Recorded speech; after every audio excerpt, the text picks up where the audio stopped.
The legal fallout surrounding the Rust movie set shooting continues. Lawsuits have already been filed against Alec Baldwin and producers on that set. And tonight, in his first television interview, Alec Baldwin claims he did not pull the trigger of the gun, and he doesn't know how a live bullet ended up on that set.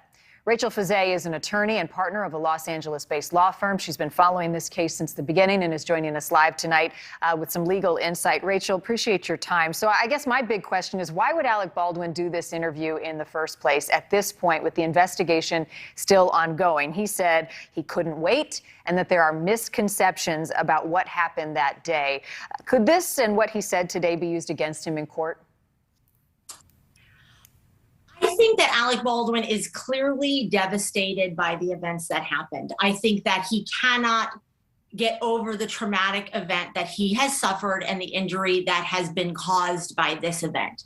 I think those things are playing into his decision to try to create a narrative around what's been going on and perhaps deflect blame from himself. So I think those are the reasons he likely chose to do an interview during an active investigation. I am sure against his attorney's wishes, because when you are in an active criminal investigation and even in active civil suits, which can be, to a lesser extent, the harm that is done. But yes, your words can absolutely come back to bite you almost in every instance of what you say. Which is why you don't often hear people talking, but Alec Baldwin and an A-list actor like that, often not at the other end of a suit like this. You mentioned the civil suits, and that came up in the interview tonight.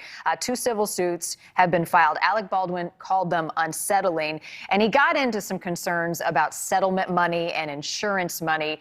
Walk us through what he may be alluding to here. I thought he came off as a bit defensive as it related to the civil suits. And what he's alluding to is that the production is insured. And so there is a limited number of dollars that it's insured for. So the people that sue first may get the first dollars from the insurance money. And then once it hits its cap, the insurance won't cover the lawsuits anymore. And I think that's what he's alluding to. I think he's saying people are trying to get first in line to the insurance dollars. Now, it doesn't mean that suits can't follow, because they would then sue the individuals that would have a lot of money, like Alec Baldwin, and then the individuals pay out instead of the insurance companies. 2 big questions struck me after tonight's interview. Did he pull the trigger, which he says he did not? And how did the bullet get into that gun and on the set in the first place? Do you think this is going to boil down to forensics in the investigation?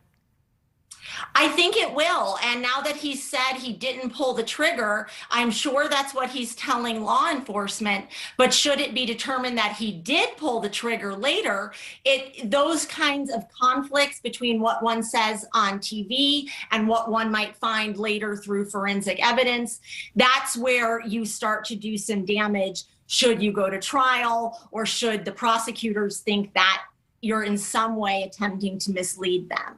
We shall see. Rachel, thank you. Thank you. Thanks for watching. Click the red subscribe button below so you can get more of NewsNation's fact-driven, unbiased coverage.